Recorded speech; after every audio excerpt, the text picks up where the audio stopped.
Hello everyone and welcome to the Money and Metals Network's Coin Talk. My name is Campbell Orchard and I'm the project officer of the network. Today I have the pleasure of introducing Professor Suzanne Frey-Kupper, who will be teaching us today about the invention of Greek coinage. Suzanne is the Professor of Classics and Ancient History at the University of Warwick and also the chair of the Money and Metals Network. Her research is on coin finds from the Western Mediterranean and the northwestern provinces of the Roman Empire. She has published widely on coins from excavations in Rome, Sicily, Carthage, Aventicum, and many other sites to reconstruct the monetary history and assess coins in their historical, economical, and wider cultural context. Suzanne chaired the foundation of the Swiss Working Group for the study of coin finds, leading in 1991 to the creation of the Swiss Inventory of Coin Finds, the equivalent of the Portable Antiquity Scheme in the UK. With her team, she created and edited the Swiss Inventory of Coin Finds volumes and the Bulletin, IFS, based on the Swiss Inventory of Coin Finds database. She also worked at museums and archaeological services as their coin expert and is the curator of Warwick's Classical Department's Antiquities and Coin Collection. From 2007, she lectured at the University of Zurich before joining the University of Warwick in 2011. So if you have any questions or want something further clarified during the talk or at the end of the talk, please type them in the chat and Suzanne and myself, we will go through them together at the end. So without further ado, I will hand you over to Professor Suzanne Frey-Kupper. Now, Suzanne, you may take it away. Thank you very much. After Campbell's talk last month about numismatics in general, this talk will discuss the invention of Greek coinage, evidence, context, and usage.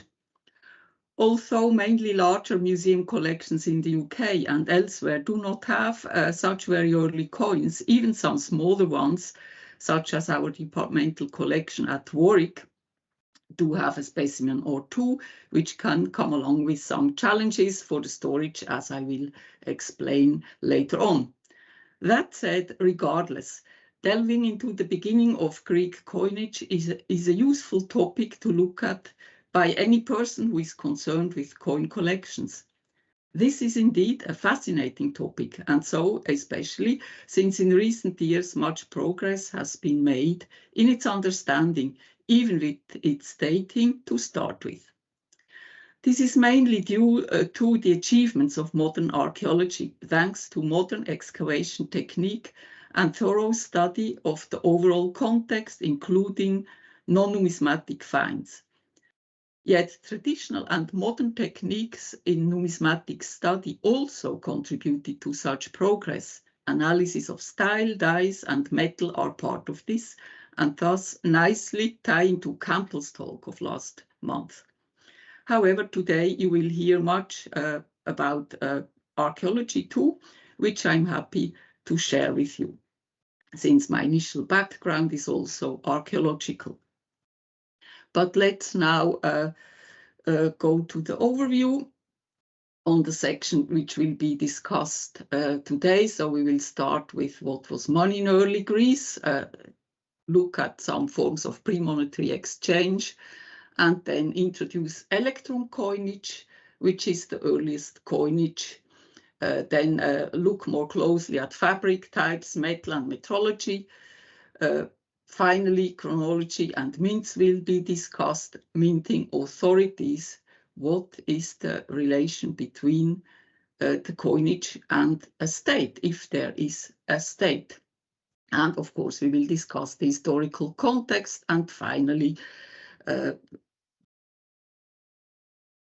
also consider its usage. So for the first section, in order to understand coinage, it is necessary to consider pre-monetary economy to begin with. It's worth pointing out that societies who practiced or still practice exchange without coins are not economies without forms of exchange very similar or equal to monetary exchange. Pre-monetary goods of exchange include indeed objects of value, often in pre-portioned shape. Such objects often have the shape of ingots, and one of the prime examples of such evidence is the one attested by the Uluburun shipwreck discovered off the southern coast of Turkey in the summer 1982 by a local sponge diver of Bodrum.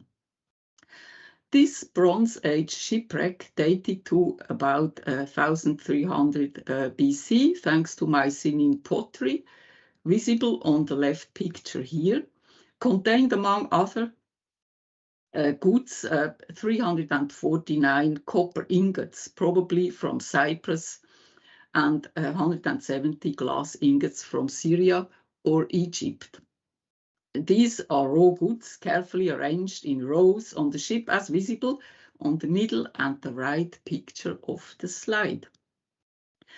And here are pictures of such ingots and the periplus of the ship reconstructed thanks to the documented goods, suggesting a route starting in mainland Greece with stopovers in Crete, Egypt, the Levantine coast, Cyprus, and along the southern coast of Asia Minor, where the ship sank before presumably returning to Greece.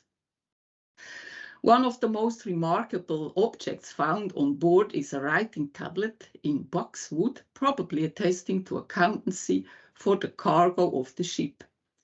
The oxhide ingots are of similar weight, each of about 23 kilograms, equivalent to an ancient talent. A clay tablet from the king Alicia to an Egyptian pharaoh of Amarna in Egypt dated to 1370 reports, "I will bring to thee a present 200 talents of copper." The handles of these ingots are made to facilitate transport on land, most likely on animals. Sometimes such ingots were also fragmented to facilitate the transport. The glass ingots are of different weight. So this source is very close to the one of the Uluburun shipwreck. The area of Cisjordan, today Israel, is rich in hoards of silver objects, so-called Hacksilber ingots and jewelry. Some objects are proportioned, although the individual pieces are of different weight. Here an example from Akko, and here is a chiseled jewelry set from Beit-Shan. The find spots are on the map left, with a further find stop at Tel Kaysan, this is here in the middle, with finds visible on the following slide. The Tel Kaysan hoard includes hacksilber, that is silver objects such as ingots and jewels hacked into pieces. These were often packed into bundles, but turned up in excavations also loosely. The pictures at the right show that similar objects were also found in Anatolia and further west in Asia Minor, even in Electrum, as shown by pre-portioned ingots allegedly found in Troy. The different size of pre-portioned objects show that they were not made to produce fragments of standardized weight, a feature which is proper to coins, but simply to facilitate fragmentation, whereas the bundles from Israel's Cisjordan region suggest the process of weighing in with smaller fragments would facilitate precision of weighing. Also, hacking the silver allowed to check its quality. The evidence we are looking at dates between 1200 to 600 BC. In this context, ancient texts from the same region and of about the same period seem to support this data provided by material evidence. Here with a passage from 2 Kings 12:10-11, dated to about the mid-6th century at the latest. And whenever they saw that there was a large amount of money in the chest, the king's scribe and the high priest would come up and put silver accumulated in the house of the Lord into bundles, and they would count it. They would then deliver the silver that was weighed out to the overseers who were in charge of the house of the Lord. The house of the Lord, of course, is the temple.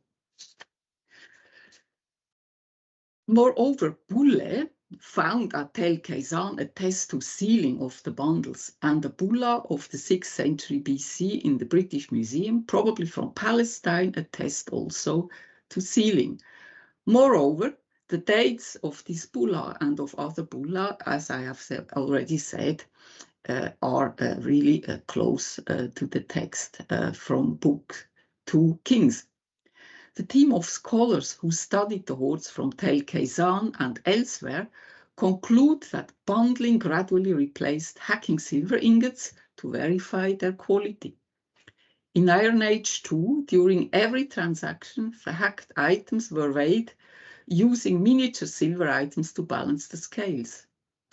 Overall, the scholars argue that the hacked silver economy system was not based on pre-weighing and therefore cannot be defined as heralding the use of coins.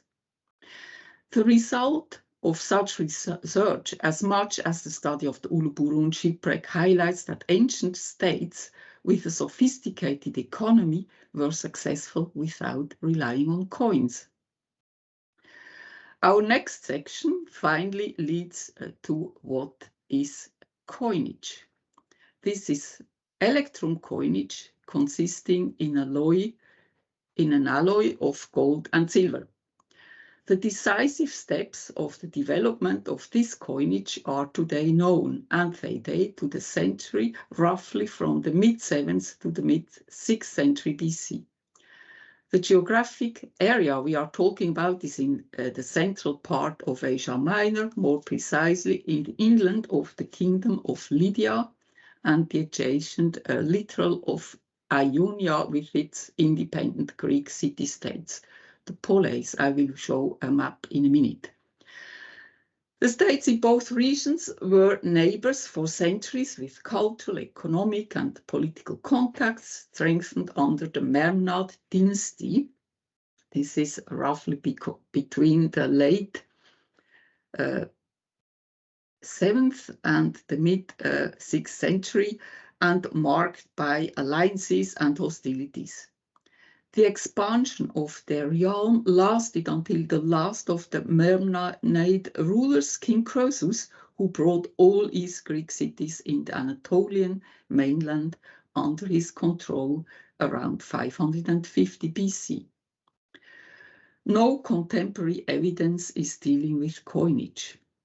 However, there are a few references by Herodotus in his book 1, mainly section 130 and 132, and a few other ancient authors, as will be shown. Coin legends and depictions are also still under debate, as well as the chronology of Aliatis. This is Croesus' fathers and Croesus himself. However, these are the dates we are considering today. And this is important because some of the coins can presumably be attributed to some of the Memnad rulers. Considerable progress in defining the chronology was made thanks to archaeological contexts, allowing to embed the coins into their historical context and even more to better understand history more generally. Pottery and other archaeological objects deposited with coins allow dating, providing a terminus ante quem. This means the moment before coinage was introduced for the relevant assemblages. The main evidence is from the Artemision in Ephesus, which helps checking data from written evidence. And here is the map with the Lydian expansion to Ionia and the Aeolis under the Memnad dynasty. In section 3, here, electrum coinage will be looked at more closely. This Lydian electrum coin, 1/6 of a stater of 2.5 grams, is a fraction of the Lydio-Milesian stater, weighing about 15.2 grams. This is an early example of about 640 to 620 BC in the typical shape of a novel lamp. On the obverse, there is a lion head, right, and on the reverse, a double punch. The following coin displays a stater of a slightly later date. In the last quarter of the 7th century, the stater of Phanis, a coin of 14.3 grams. The obverse displays a grazing stag right. On the reverse, we see a triple punch. Die studies show that the punches on this reverse and on reverses in general of electrum coins were separately applied, one after the other. As mentioned above, electrum is a gold-silver alloy. We know from Herodotus that gold dust was available from the rivers Tmoulos and Pactolus near Sardis in Lydia. Lydian electrum is mentioned only related to the votive offering by Croesus to the Delphic sanctuary. And it's mentioned as white gold, levkos chrysos, again attested by Herodotus. He was seeking advice from oracles across Greece and found out that Delphic one was the right one, the one who finally was consulted to discuss his success against the Persians. And as we know, in 641, he lost the cause against the Persians. As mentioned above, electrum is a gold-silver alloy. And yet, what is this more precisely? While the metal from the rivers is generally rather pure, or even very pure, but of varying mixing ratio, metal analysis of electrum coin result in a consistent alloy of about 55% of gold, 43 to 44% of silver, and 1 to 2% of bronze. This points to an artificial alloy, which in turn implies that the Lydians were capable of separating gold and silver to produce high-quality coinage by segregating the metal and composing a new mint metal of this consistent alloy. If they had just diluted the natural metal, they would not have achieved such a precise and stable alloy. Overall, a variety of over 400 coin types is known today, a fact we will develop later in this talk. Here is a first overview on the range of denominations. This is a wide range based on the stater, as we have already seen. The fractions span from the triti, this is a third, to 1/96 of the unity of the stater. The smallest fraction is tiny, weighing 0.1475 grams. The one coin from our departmental collection is an example of this denomination and has a diameter of 2 millimeters. We use a small box to store the coin and to place it in the coin cabinet. Otherwise, we might simply lose it, and this is likely to have been a concern in antiquity as well. And here is a slide to exemplify the stater of Phoenicia and its fractions. On the obverse, we have the grazing stag again, But then on the smaller denominations, there is just a protome of the stag. Let us now look to section 4 and discuss chronology, the dating of the earliest coins, and turn to the study of the evidence from the temple of Artemis in Ephesus, the Artemision, which made this dating possible.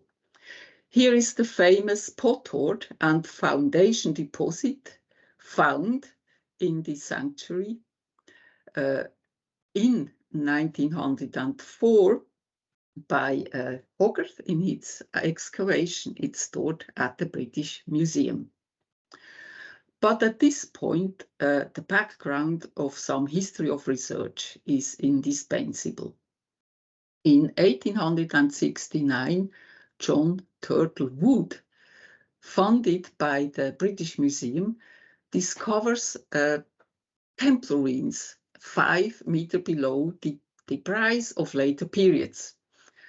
So he discovers the late classical dipteros, which means a temple with a row of 2 columns around the temple, and the archaic dipteros 1. So the late classical one and the archaic one. In 1895, an Austrian team starts excavating under Otto Bendorf, and he finds the enclosure of the temple, the temenos, and misses the altar of Dipteros II, the late classical one, late classical temple by a few meters. And now the excavations which brought to light the pot hoard in 1904, with excavations until the following year by David George Hogarth under the British Museum again. So he focuses on the archaic structures. And most importantly, he discovers in the filling of a rectangular structure in the center of the temple 24 electrum coins as part of a treasure comprising about 1,000 small finds, mainly in precious metal. And the aforementioned pot hoard of 17 coins turned up in the corner in Naos 2. This is a very early temple, Temple B, which he correctly interpreted as a foundation deposit. Yet he dated it too early, slightly too early, around 700 BC. Finally, in more recent years, Anton Bammer of the Archaeological Institute in Austria undertakes again excavations. You see, it's always a change between a British and an Austrian team, and he undertakes excavations below the temple court, the sekos. He overcomes issues caused by groundwater thanks to a pumping system and discovers the earliest temple, Naos 1, which was in wood and had 4 and 8 columns, again peripteros, and establishes a solid chronology. He dates the first temple, this one in wood, to the mid-7th century, and then the following temple, which is relevant for us, to 640 to 620. This is the phase to which the pot hoard belongs. In parallel to the efforts of the archaeologists, numismatists were working their way through coin chronology. Barclay Head in 1908 dates the pot hoard to the second half of the 7th century. Later, Stanley Robinson in 1950, based on a coin legend, Valvet, dated the hoard to the last decade of the 7th century. and thought this was the name of King Aliates. This would be the father of Croesus. As we will see, this is slightly too late. However, Liselott Weidauer in the mid-70s of the last century, through thorough study of electrum coins, dates the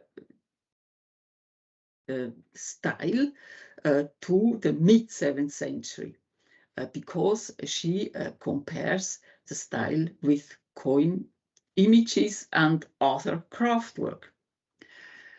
Later, only a year later, Price, Martin Chesser Price, curator at the British Museum, reverses the tendency and supports a low date. However, the pot dated to the third quarter of the 7th century BC, and in 1993, Difrey Williams, based on stylistic comparanda from stratified context in Samos and Miletus, dated the pot correctly, but only recently the chronology was resolved by the Austrian team, by Michael Kirscher, mainly by his study of pottery, and Wolfgang Fischer-Bossert study of the coins. The date of around 640 to 620 can be consolidated. So as we see, views have changed, but the early idea of a mid-7th century start is really approximately correct. Let us now look at the recent work of the Austrian team, both on the site and through their study of the archaeological and numismatic evidence. Here are the ruins of the temple, today visible, seen from east, and the re-erected columns of the classical Dipteros II. As we will see, these are the rests of Croesus' temple, dated to around 575 to 550 BC. The plan of this temple appears on this slide in orange, and those of the earlier temple, B, Naos II, in green. This is the one of the face of the pot hoard. Finds of electrum coins in this temple area are shown in color, and the central structure with the naos, this is here, naos 2, highlights the concentration, the highest concentration of the finds in a green basis. This green basis contained plenty of electron coins. So this is also called green cyst basis. It's behind this wall in green cyst. And here is another view of this central block of the so-called green cyst basis, where the highest concentration of electron coins was documented. Here another plan with the basis, and here a cut through this early Naos 2, Temple B, with the pot hoard in the corner under the floor. So this is the foundation deposit of the hoard here. And as we have seen already, this pot was correctly dated to the third quarter of the 7th century BC. So this is independent pottery dating, but firmly really confirmed by finds from elsewhere. So this hoard contains 17 coins, but 108 electrum coins turned up in total, and 95 were found by the British team under Hogarth in the early 20th centuries, and then 13 by the Austrian team in the 80s and 90s. And many of them are from intact, so undisturbed archaic strata, and 24 from the central bases, and 17 from the pot hoard, and also the ones found by Balmer in the undisturbed layers. The numbers listed here refer to the plates on the next slide. So this is from the recent publication of Kirschner and Konuk. The coins from the bases, the Cis bases of Naus 2, are number 1 to 24. And we can see that a coin, an obverse of number 8, links also through an identical obverse die to coins found outside this context of the green cyst bases. And there are other die links from the stratified coins with other coins through a reverse here. And there is also a pot hoard stratum, which links to another coin of the following slide. And we see here we have a mix of staters, always with animal heads, mainly lines on the obverse. Some griffins are visible. These are all ancient archaic topics. We have here even a coin of Phanes with the protome head we have seen, and on the reverse the punches. Some fractions are quite small, as we can see. And here on the next slide we have again some coins linked with stratified coins from the previous slide, from the green cyst bases, but there are also dumps of silver and electrum. So this was not only about electrum coins, but also was a mix with just valuable drops, dumps of similar metal. There are sacrificial depositions at the riverbed bank outside the sanctuary, and we have again a good stratified coin here in the blue context, and then from the late 7th century, which is this one, and in a more recent layer around 600, another coin with an inscription. At the riverbed bank, there is also, this is the blue stratum again, we have some very interesting jewelry deposits, and even a female figurine, probably an Artemis in electrum, and the golden fibula with lion's head, which link quite nicely also stylistically to some of the coins are dated to the last quarter of the 7th century. There are also in this part of the temple we have other stratified coins just of the early 6th century BC. Now, the stater of Phanes is also interesting because it can be linked to a contemporary painted pottery here with a stag depicted on a dinos from northern Ionia of the middle wild goat style of the last third of the 7th century. Dinos is a pot in Paris, and then we have also a oinokoe, a jug for wine from the university in Zurich. Again, this time from the middle wild gold style of the last quarter of the 6th century, and each time the stag is astonishingly similar. So this would confirm the date. Now, something about minting authorities.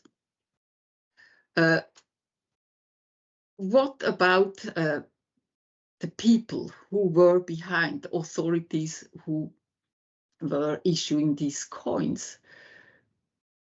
Who is the state? Is there a state? So with the earlier low chronology, the invention of coinage was connected with the emergence of the Greek city-state. So this was around 600. And the revised chronology about the middle of the 7th century has a really impact, a big impact on the historical interpretation. It shows that coinage was invented under much more archaic conditions. This was around the time when both the leading kings of the Memnad dynasty and the Greeks of Ionia were struggling against an invading people of the steppe, the Cimmerians. And as a result, the development of the early electron coinage must have lasted much longer than thought earlier. So about 80 to 100 years before, electron coins were replaced, at least partially, when the leading king Croesus introduced his bimetallic coinage. So this was pure gold and pure silver coinage. We will see these coins later.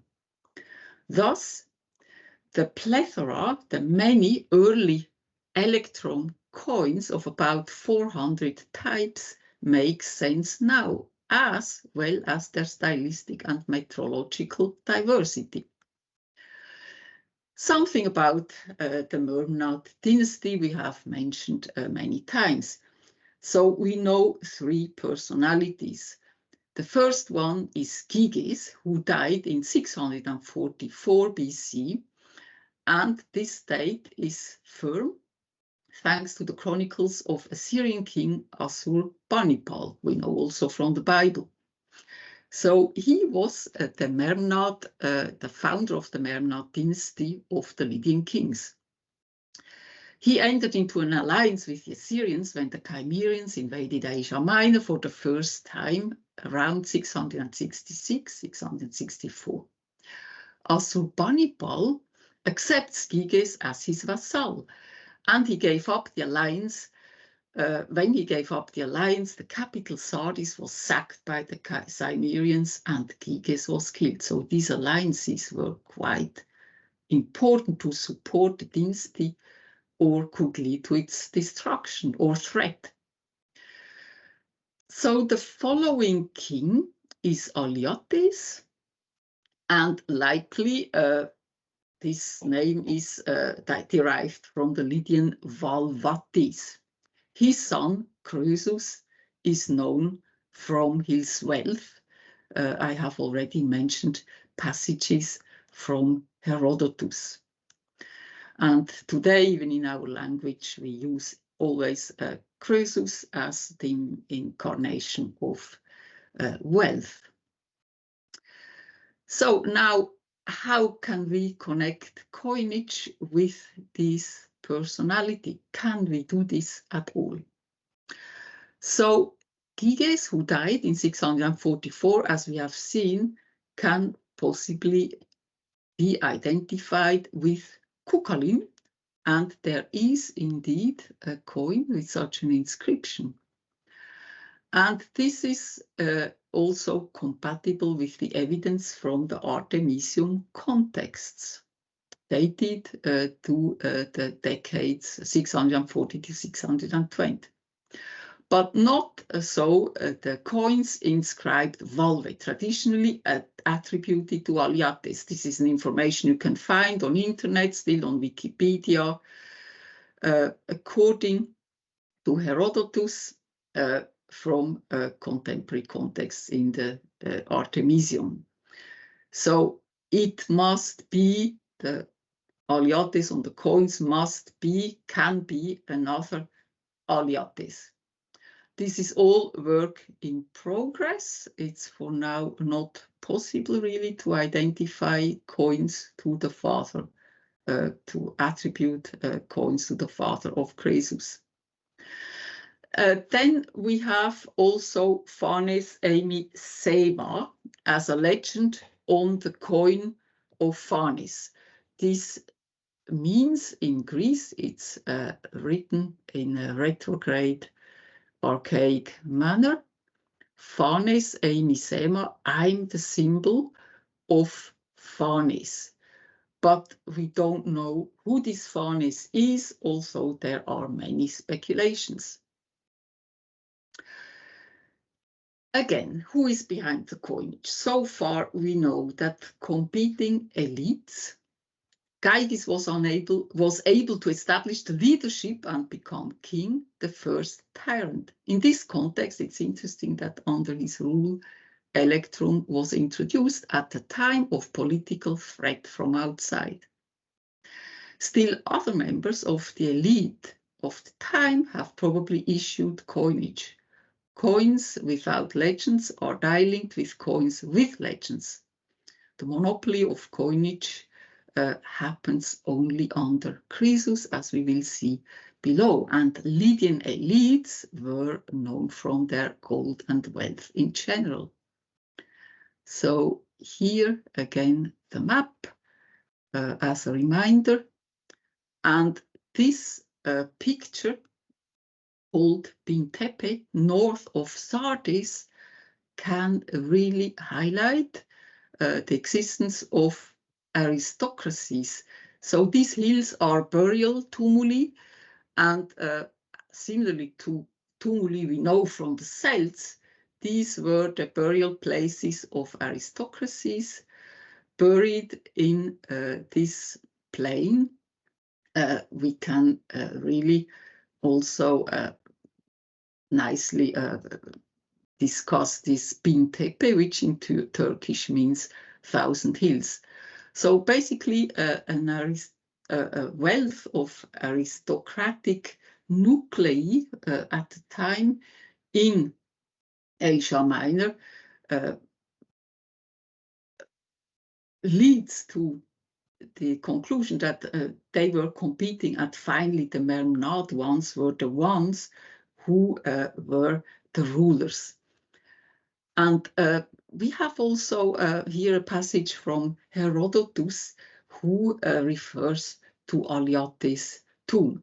If we don't have coins, we have this passage around his tomb, and he is mentioned as the father of Croesus. And the tomb, the base of which is made of great stones and the rest of it of mounded earth. It was built by men of the market and the craftsmen and the prostitutes. They survived until my time. Therefore, survived until my time 5 cornerstones set up on the top of the tomb, and in these was cut the record of the work done by each group. And measurement showed that the prostitutes' share of the work was the greatest. All the daughters of the common people of Lydia ply the trade of prostitutes to collect dowries until they can get themselves husbands, and they themselves offer themselves in marriage. Now this tomb has a circumference of 1,390 yards, and its breadth is above 440 yards. And there is a great lake hard by the tomb, which the Lydians say is fed by ever-flowing springs. It is called the Gygaean Lake. Such then is this tomb. So this is an interesting passage, also with a lot about prostitute and wealth linked to prostitutes. in a society which is described by Herodotus in a manner we could discuss elsewhere, but anyway, here is a passage about such tombs. So there is also the question about influence and power. To what extent would the rulers have enforced the coinage, the use of coinage? And there is also a big debate in scholarship about this alloy, which might suggest that maybe there is a price for the coin above the price of the metal, the commodity. This is generally assumed for Electrum coinage, and there are diverging views. Some, like Wallace, they think they suggest a slight overvaluation, and Loridaire interprets this by an amount of up to 20%. But Pauline even thinks this was a large-scale swindle by the state, which is certainly exaggerated. And the most likely scenario is that rulers were really concerned by the well-being of their economy, and hence carefully calibrated the parts of metal in the coins, which were finally allowing a very sophisticated economy. And Croesus introduces for the first time a bimetallic system. So the last king of the Mermenid dynasty, and he avoids the problem of an alloy. As we have seen, to produce this alloy, the metal has anyway to be separated, and this allows also a greater transparency with pure metals for the user. This gives more stability. There is a heavy gold stater and also a silver stater. We see here with the same depiction of a lion and a bull, and still the punches on the reverse, stamped in a similar lump coin. The later influence, the Persians who have besieged the Mermenids took over their kind of coinage. Here a so-called daric. This is an Achaemenid gold coin introduced by Darius towards the end of the 6th century. And it's silver, the daric and silver coin, the siglos, represented also the bimetallic monetary standard, taken over from the Lydians. A link here could give you more information if you are interested in this coinage. So finally, usage and function. There is, of course, the aspect of trade. Larger transaction can be made, and the general assumption that's a very, very small coin of the 2 millimeter diameter would be the salary of one day. But we know again from Herodotus that these coins were used in sanctuaries.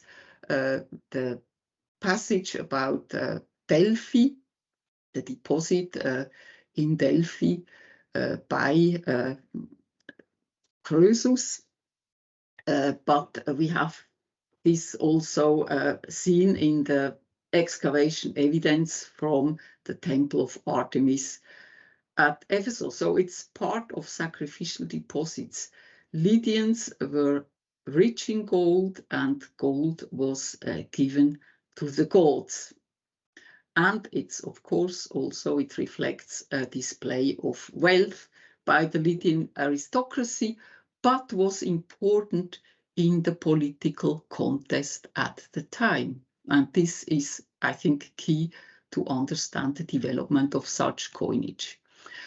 Now, just to conclude, an outlook into early money in Central Greece. So there is no Hacksilber in Lydia, but we have these Electrum coins, as we have seen, but there is neither Hacksilber in Greece, but there is a gold hoard from Eritrea. And weight silver is, however, attested for Greece in some literary texts, for instance, in Plutarch's Life of Solon, and we have also a passage in Lysias about the usury law. And silver is lent as interested as weighed out silver, the so-called Argyrions da Simon. Finally, in the Greek West, there is between the 7th and 6th century BC, we have hack bronze in Selinus in Sicily, mainly from its agora, its economical center. And this is interestingly mainly material from southern France and its Celtic hinterland, also from other parts in the ancient world, also very rarely from Greece. And at the time when these imports of hack bronze thinned out, coinage was introduced around 540 to 30. Silver coinage is introduced, the first one in the West, along with the one in Hymera, a sister colony of Selinus. Here is a plate from the study of Holger Beidinger, a recent excellent study of these finds. And finally, silver was introduced as main metal in Greece, and this is due to the mines in Lauria for Athens, but it's possibly also an influence from the Far East as part of the set of influences in the Orientalizing period.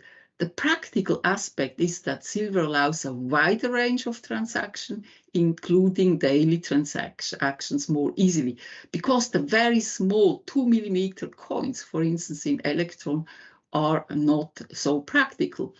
And I show you here early coinage from Athens compared to the one in Selinus in the West, which is quite contemporary. They have also small fractions. And in turn, when these small fractions became less practical, bronze coinage was introduced. So this is all for today.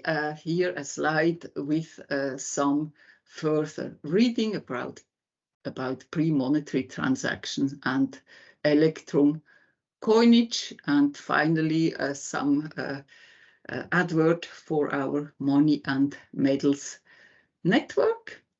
I hand now back the session to Campbell. Thank you very much for your attention, and I'm happy to reply to any questions you may have. Thank you very much, Suzanne, for that fantastic talk. It was really interesting. We have a couple of questions already in the chat, which I'll go through in a moment. Thank you everyone for attending, by the way. I'm just going to post a survey in the chat, which will help shape future sessions. It would be highly appreciated if you could fill this out. Okay, so we've got two questions from Keith. The first question was asked when you were in section 4 of your talk, Suzanne, which was on the chronology and mints. And Keith asked, are the larger coins staters or are they trite? The largest ones are staters, and the trite is a third of a stater. If you look again at maybe at the recorded video, there is the full range of coins, and there you have all the fractions together. Do you think we could go back to that now in the slides, Suzanne? Just so yes, if I will manage, I can do this. Okay, so this is the stater, the biggest one, and the trite is a third. The hecta is a sixth, and then the 12th, 24th, 48th. So it's always, you know, it halves. It's quite a logical system. Okay, Keith has said, thank you. I just had heard that the heaviest circulating were trite, i.e. staters vanishing, and that they were rare. Okay, and his second question is, if there were significant problems in the use of Electrum, why do Ephesus, Phocaea, Cyzicus continue to use it after having the example of bimetallic coinage? So we would need to know. Yeah, that's a very interesting question. So sometimes, you know, the tradition is also quite strong. And we would need to know more also about maybe circulation of the bimetallic coins. And unfortunately, from Asia Minor, we don't have many you know, find spots, but this is all work in progress. But I think it's a very valuable question we will be able to answer more clearly. We have also, even in the 5th century, some electron issues around the Black Seas, the Black Sea, and there were some, you know, peoples who had also a heritage of using such metals, and sometimes it's maybe the tradition overcomes really even innovation, something we also see today. If some people, some states use more often maybe coins than others who use better, you know, the credit card. Okay, thanks for that, Suzanne. Are there any more questions? Keith says thank you. Thank you, Keith. Well, whilst we wait to see if there are any more questions, we will be doing another talk in March. The next talk will be on the 20th of March at the same time with Dr. Richard Kelleher, and it will be on late medieval coinage in England. So keep an eye out for that talk. Okay, well, if there are no more questions, I guess we will end the recording. Thank you very much to everybody for attending. Thank you, Suzanne, for your interesting talk. If you do have any questions, feel free to email us at mmn@warwick.ac.uk, and we'll be sure to respond. Okay, thank you very much, everybody. Bye, thank you.